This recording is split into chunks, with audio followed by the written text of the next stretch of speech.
புது ரோஜாவின் இதழ்களிலே ஒரு ராஜா தீ உடல் எடுத்தாள் தனிமையிலே என இழைத்தாள் தனியாய் தவித்திருந்தாள். இந்த ராஜாவின் கரங்களிலே இந்த ராஜா அதை கொடுத்தாள் தன்னை மறந்தாள் உடை நெகிழ்ந்தாள் கொடியாய் கொடுத்திருந்தாள்.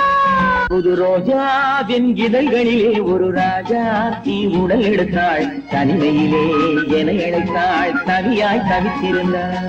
இந்த ராஜாவின் கரங்களிலே இந்த ராஜா அதை கொடுத்தாள் தன்னை மறந்தாள்